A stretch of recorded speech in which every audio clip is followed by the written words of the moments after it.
দিল্লি মুসলমানদের, ইন্ডিয়া মুসলমানদের, গোটা হিন্দুস্তান মুসলমানদের বেটা। আগামীর ইসলাম তোমাদের জন্য অপেক্ষমান, আগামীর কালেমার পতাকা তোমাদের জন্য অপেক্ষমান।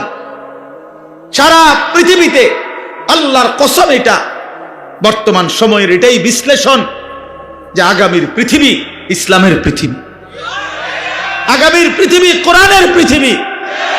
সারা পৃথিবীতে আলহামদুলিল্লাহ মজলুমের বিজয় হচ্ছে, জালেমের পরাজয় হচ্ছে।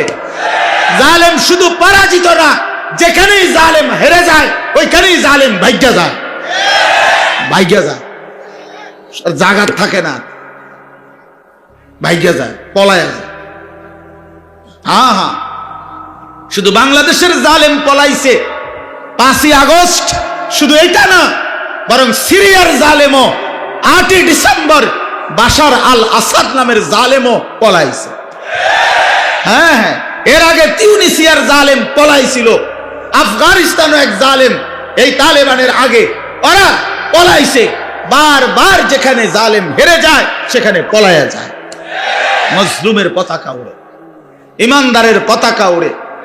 অতএব নওজোয়ান ভাই আমার, বন্ধু আমার, মনে রাখো দোস্ত, মোবাইলের মাধ্যমে জীবনের শেষ সুখ তালাশ কইরো না, মোবাইলের মধ্যেই জীবন শেষ করে দিও না বন্ধু। এই নারী, এই ছবি, এই অশ্লীল দৃশ্য, এই মাতলামির এই জিন্দেগি। প্রিয় নওজোয়ান, তোমরা মুসলমান, একটা চুলের ফ্যাশনের উপরে জীবন শেষ করো না, একটা জামার ডিজাইনের উপরে জীবন শেষ করে দিও না, একটা প্যান্টের ডিজাইনের জন্য জিন্দেগি শেষ করে দিও না, একটা মেয়ের জন্য জীবনের 5টা বছর নষ্ট করে দিও না। আমার বন্ধু, নষ্ট করো না তুমি। তোমার দ্বারা অনেক স্বপ্ন আছে, তোমার নিয়ে অনেক সম্ভাবনা আছে, তোমার নিয়ে অনেক স্বপ্ন আছে। আগামীর পৃথিবীতে তুমি কালেমার পতাকা উড়াবা, আগামীর পৃথিবীতে তুমি ইসলামের পতাকা উড়াবা।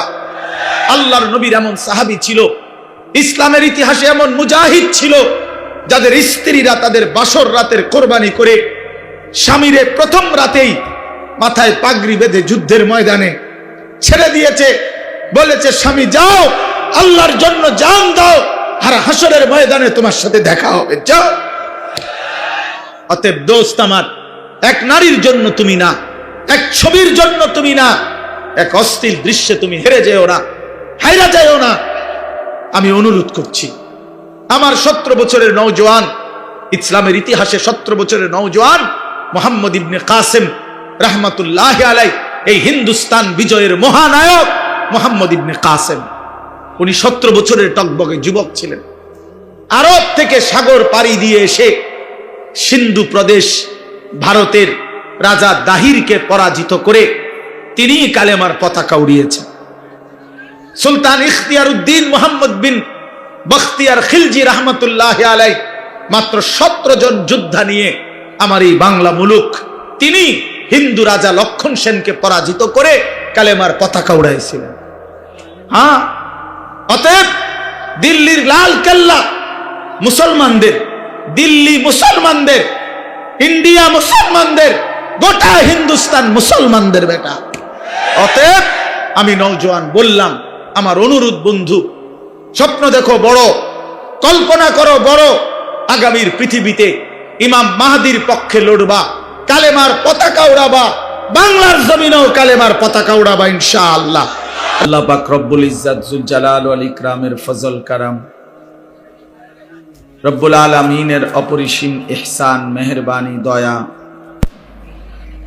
আল্লাহ তাআলা আমাদেরকে আজ 14 ফেব্রুয়ারি 2025 রোজ শুক্রবার কুমিল্লা জেলা তিতাস উপজেলাধীন 2 নং জগৎপুর তালুকপাড়া সকল কবরবাসীদের রুহের মাগফিরাতের উদ্দেশ্যে 2 দিন ব্যাপী তাফসীরুল কোরআন মাহফিলে দ্বিতীয় দিনে জুমার নামাজের পরে আল্লাহ তাআলা আমাদেরকে আজকের এই ঐতিহাসিক মাহফিলে আসবার বসবার আল্লাহর জন্যই জমা হওয়ার তৌফিক দান করেছেন। এই জন্য আমরা সকলেই বলি আলহামদুলিল্লাহ। সবার কাছে আমার একটা বিনীত অনুরোধ, অনেক বড়সড় ইন্তেজাম, ব্যাপক আয়োজন, আমাদের অনেক প্রিয় ভাই জনাব আশিকুর রহমান মাসুম ভাই অনেক আগ থেকেই এই মাহফিল নিয়ে আমাদের সাথে কথাবার্তা বলছেন, দাওয়াত দিয়েছেন, এবং আজকে এসেও আমরা এটা অনেক বর্ণাঢ্য আয়োজন দেখলাম। কিন্তু এই সমস্ত আয়োজনের মূল মাকসাদ কিন্তু আল্লাহর কথা শোনানো, কোরআনুল কারীমের কথা শোনানো, আল্লাহর বান্দাদের কাছে আল্লাহর কথা পৌঁছানো, এটাই মূল মাকসাদ। আমি ওনারে বারবার জিজ্ঞাসা করছি ব্যক্তিগতভাবে মাসুম ভাইকে, অন্য কোনো উদ্দেশ্য আছে কিনা। উনি বলছে, না হুজুর, অন্য কোনো উদ্দেশ্য নাই, আমার আল্লাহর জন্যই করা, আখিরাতের আশাতেই করা। তো অনেক নওজোয়ান ছেলে আলহামদুলিল্লাহ খুব কষ্ট মেহনত মুজাহাদা করতেছে। আমি সবার কাছে অনুরোধ করছি, সবাই যদি আমরা যার যার জায়গায় একটু চুপ হই প্রত্যেকেই, তাইলে ইনশাআল্লাহ কিছুটা সময় আল্লাহর কথা যদি মনোযোগ দিয়ে শুনি, সকলের উপকার হবে। হই হুল্লুর করলাম, হাঙ্গামা করলাম, তুফান তাফান করলাম, বিনিময়ে নিজের জন্য কিছুই গ্রহণ করতে পারলাম না, দিলের মধ্যে কলিজার মধ্যে কিছু জমলো না, আখিরাতের কোনো ফিকির আসলো না, তাইলে কি লাভ হইল বাপ? এই লক্ষ লক্ষ টাকা খরচের মাকসাদ কেমন অর্জন হইল? কোরআনুল কারীমের মধ্যে আছে, নবীগণ মানুষকে যখন আল্লাহর দিকে ডাকতেন তখন উনারা এটা বলতেন, ইন উরিদু ইল্লাল ইসলাহা মাস্তাতাতু। সমস্ত নবীগণ এটা বলতেন যে, হে আমার জাতি, দিবা নিশি তোমাদের আল্লাহর দিকে ডেকে আমার একটাই উদ্দেশ্য, আর কোনো উদ্দেশ্য নয়, শুধুই ইসলাহ, তোমাদের সংশোধন, তোমাদের জিন্দেগির পরিবর্তন, মাস্তাতাতু, আমার সাধ্যের সবটুকু দিয়ে। তাহলে প্রত্যেক নবী তার সাধ্যের সবটুকু দিয়ে চাইতেন উম্মতের পরিবর্তন, ইসলাহ, সংশোধন। হাদিসের মধ্যে আছে, আল্লাহর নবী সাল্লাল্লাহু আলাইহি ওয়াসাল্লাম সাহাবায়ে কেরামের কাছে বলছেন যে, সাহাবীরা, আমার এক এক উম্মতের প্রত্যেকটা ব্যক্তিকে জাহান্নাম থেকে বাঁচাইবার জন্য আমি রাসূলের ফিকিরটা এমন যে, ওয়া আনা আখিযুন বিহুজাজিকুম, আমি শেষ পর্যন্ত আমার উম্মতের কোমর ধরে, কোমরের মধ্যে পেঁচাইয়া ধইরাও আমি চেষ্টা করছি জাহান্নামের আগুন থেকে বাঁচাইতে। অর্থাৎ সহজ কথা হইল, মনে করেন কেউ যদি কারো হাতে ধরে ফেরাইতে চায় যে, ভাই এটা আগুন, তুই যাস না, তুই জ্বলে যাবি, তাইলে সে হয়তো হাত ছাড়াই দিছে, তাই না? কেউ হয়তো কাঁধে যদি হাত দেয়, তাহলে তাই না, হয়তো কাঁধের হাতও সরাই দিল, ফেলে দিল, না, সে যাবেই। কিন্তু কেউ যদি কোমরে জড়াইয়া ধইরা বলে, না বন্ধু, আমি তোকে ওই আগুনে পড়তে দিব না, শক্ত করে জড়াইয়া ধরে কোমরে, তো এইবার কিন্তু ছুটে যাওয়া কঠিন, কোমরের বাঁধন ছেড়ে দেওয়া কঠিন। অর্থাৎ আমি তোমাকে ফেরাবই, তোমার আমি জাহান্নামের আগুনে পড়তে দিব না, ওই আগুনে ধ্বংস হইতে দেব না। ঠিক আল্লাহর নবী সাল্লাল্লাহু আলাইহি সাল্লাম বলছেন, উম্মত, আমার দিল চায় যে আমি আমার উম্মতের প্রতিটা সদস্যকে কোমরে ধরে ধরে জাহান্নামের আগুন থেকে বাঁচাই। অর্থাৎ কোনোভাবেই একজন উম্মত জাহান্নামের আগুনে পড়ুক, আমি এটা চাই না। আমাদের দাওয়াত ও তাবলীগের সারা বিশ্ববিখ্যাত মুরব্বী হযরত মাওলানা আহমদ লাট সাহেব দামাত বারাকাতুহুমুল আলিয়া, তিনি বলছেন এই কথা যে প্রিয় নবী সাল্লাল্লাহু আলাইহি ওয়াসাল্লাম এবং সমস্ত সাহাবায়ে কেরাম ওনাদের ফিকির কি ছিল, ওনাদের জিন্দেগীর একটা মূল ফিকির ছিল আল্লাহ পাকের এক এক বান্দা কিভাবে জাহান্নাম থেকে বাঁচবে, জাহান্নাম থেকে কিভাবে বাঁচবে, জাহান্নাম থেকে কিভাবে বাঁচবে। কোরআনুল কারীমের মধ্যে আছে আল্লাহ তাআলা বলছেন ওয়া কুনতুম আলা শাফা হুফরাতিম মিনান নার ফাআনকাযাকুম মিনহা। আল্লাহ তাআলা বলেন বান্দা তোমরা নাফরমানি আর সীমা লঙ্ঘনে একেবারে জাহান্নামের আগুনের কিনারায় পৌঁছে গেছিলা। মনে করেন এই টিস্যু বক্স এখানে চলে আসছে, এবার আর এক ধাক্কা দিলেই এটা পড়ে যাবে। তো আল্লাহ তাআলা বলছেন বান্দা তোমরা আইয়ামে জাহিলিয়ার এই সমাজ, অন্ধকারাচ্ছন্ন সমাজে যাবতীয় অন্যায়, অশ্লীলতা, বেহায়াপনা, কুফর, শিরিক, আল্লাহর নাফরমানি করতে করতে জাহান্নামের আগুনের পাশে চলে আসছিলাম। আমি আল্লাহ দয়া করে আমার বন্ধুকে পাঠালাম, কোরআন নাজিল করলাম। এই কোরআনের মাধ্যমে, আমার বন্ধুর মাধ্যমে আমি আল্লাহ তোমাদেরকে জাহান্নামের সেই কিনারা থেকে রক্ষা করে দিলাম, উদ্ধার করে দিলাম।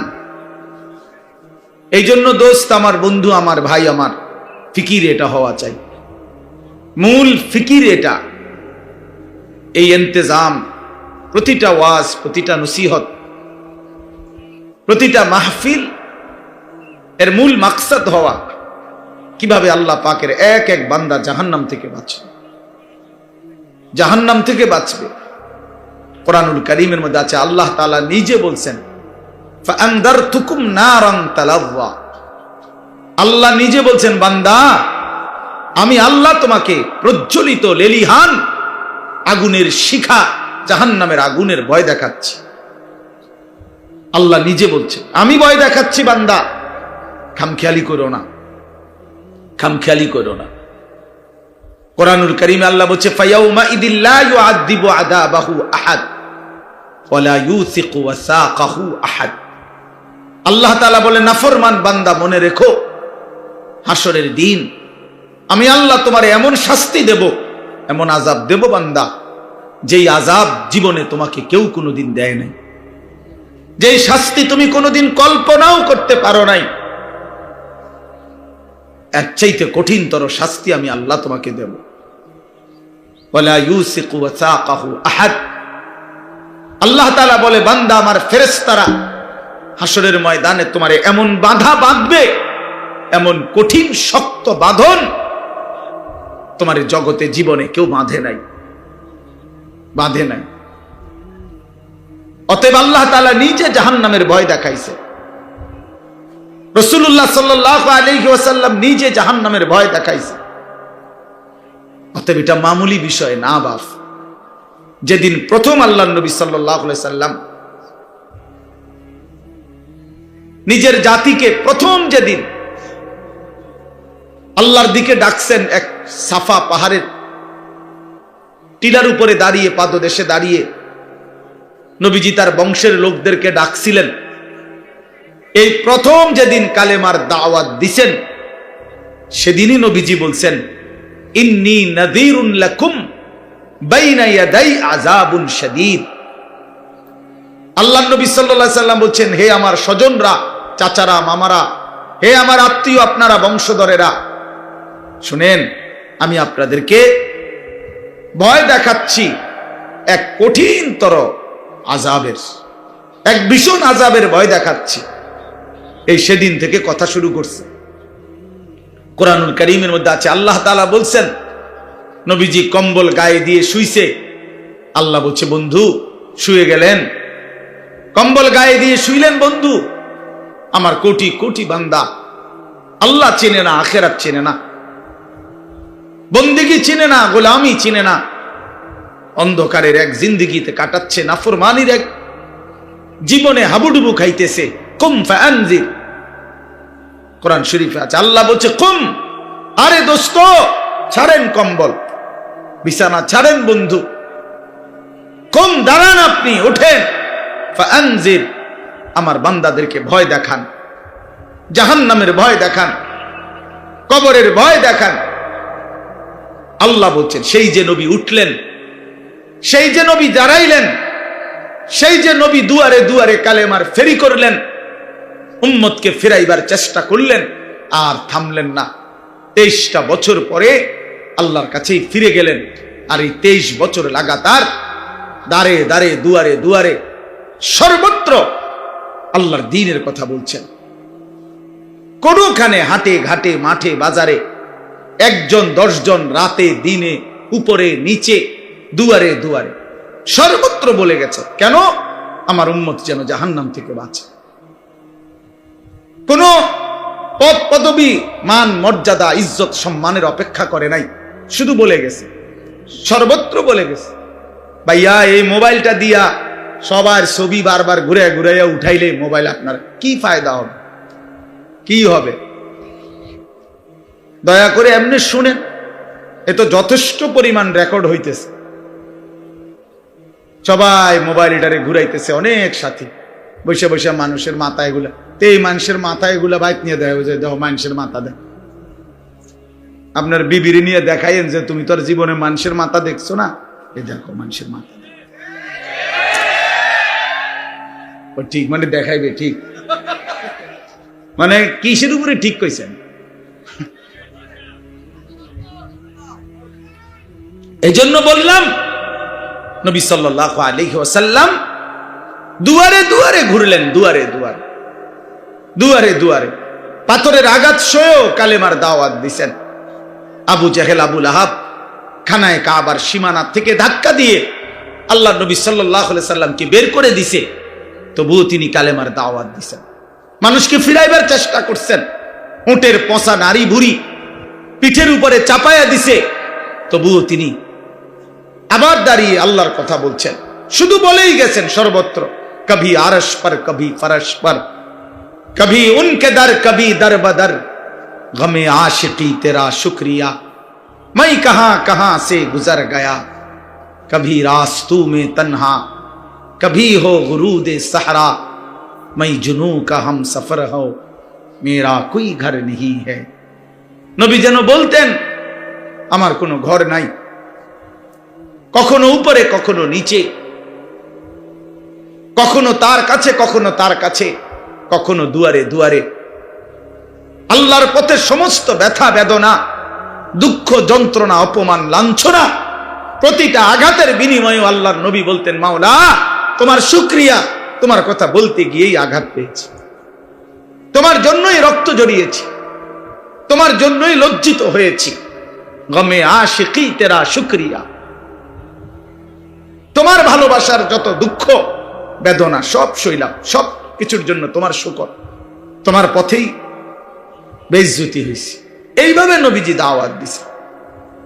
এই জন্য প্রিয় ভাই, আমার প্রথম কথা এটা, আজকের এই বর্ণাঢ্য আয়োজনে আমি দিল থেকে, আমার দিলের তামান্না, ইচ্ছা, আমি বললাম এত সুন্দর এত বড়সড় আয়োজন, আরো যেন ফিকির সামনের দিনে, মূল ফিকির যেন হয় উম্মতের হেদায়েত, মূল ফিকির যেন হয় কওম মিল্লাতের পরিবর্তন।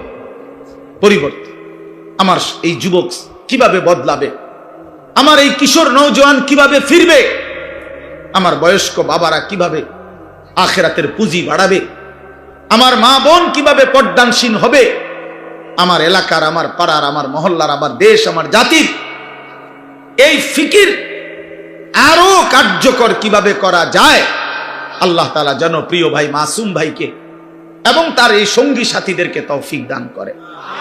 আমরাও ইনশাআল্লাহ হায়াতে বাঁচলে এর জন্য যত পরামর্শ দিতে হয় আমরা দেব ইনশাআল্লাহ, আমরা সহযোগিতা করব।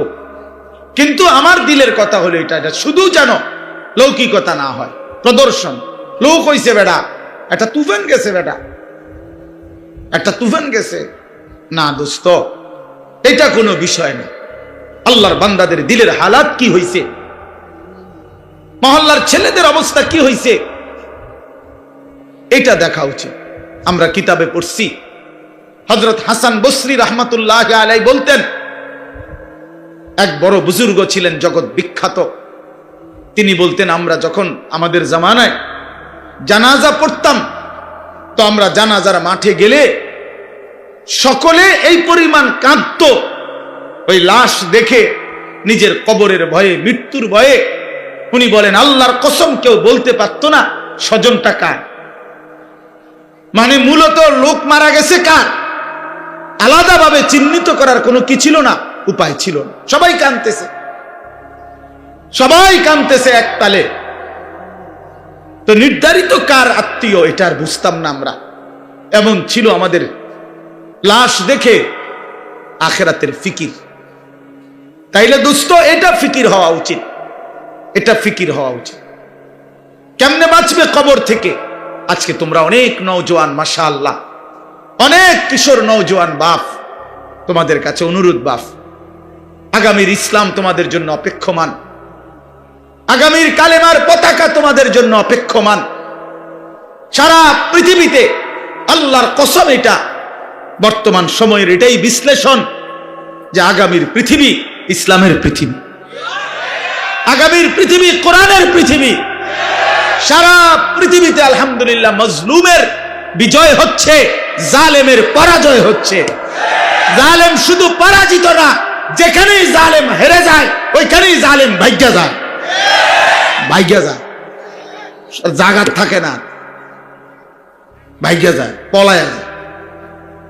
হ্যাঁ হ্যাঁ, শুধু বাংলাদেশের জালেম পলাইছে 5ই আগস্ট, শুধু এটা না, বরং সিরিয়ার জালেমও 8ই ডিসেম্বর বাশার আল আসাদ নামের জালেমও পলাইছে।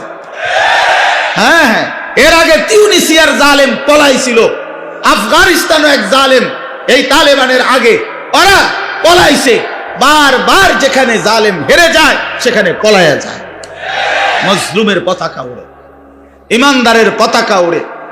অতএব নওজোয়ান ভাই আমার, বন্ধু আমার, মনে রাখো দোস্ত, মোবাইলের মাধ্যমে জীবনের শেষ সুখ তালাশ কইরো না, মোবাইলের মধ্যেই জীবন শেষ করে দিও না বন্ধু। এই নারী, এই ছবি, এই অশ্লীল দৃশ্য, এই মাতলামির এই জিন্দেগি। প্রিয় নওজোয়ান, তোমরা মুসলমান, একটা চুলের ফ্যাশনের উপরে জীবন শেষ করো না, একটা জামার ডিজাইনের উপরে জীবন শেষ করে দিও না, একটা প্যান্টের ডিজাইনের জন্য জিন্দেগি শেষ করে দিও না, একটা মেয়ের জন্য জীবনের 5টা বছর নষ্ট করে দিও না। আমার বন্ধু, নষ্ট করো না তুমি। তোমার দ্বারা অনেক স্বপ্ন আছে, তোমার নিয়ে অনেক সম্ভাবনা আছে, তোমার নিয়ে অনেক স্বপ্ন আছে।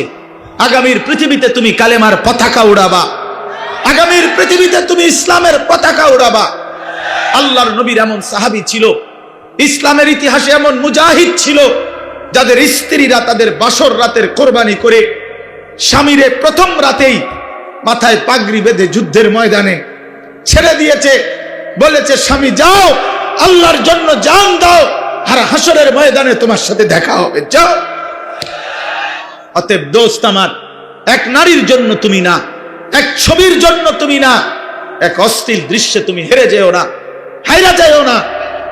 আমি অনুরোধ করছি, আমার 17 বছরের নওজোয়ান, ইসলামের ইতিহাসে 17 বছরের নওজোয়ান মুহাম্মদ ইবনে কাসেম রাহমাতুল্লাহি আলাইহি, এই হিন্দুস্তান বিজয়ের মহানায়ক মুহাম্মদ ইবনে কাসেম, উনি 17 বছরের টকবগে যুবক ছিলেন। আরব থেকে সাগর পাড়ি দিয়ে এসে সিন্ধু প্রদেশ, ভারতের রাজা দাহিরকে পরাজিত করে তিনি কালেমার পতাকা উড়িয়েছেন। সুলতান ইখতিয়ার উদ্দিন মুহাম্মদ বিন বখতিয়ার খিলজি রাহমাতুল্লাহি আলাইহি মাত্র 17 জন যোদ্ধা নিয়ে আমার এই বাংলা মুলুক, তিনি হিন্দু রাজা লক্ষণ সেনকে পরাজিত করে কালেমার পতাকা উড়াইছিলেন।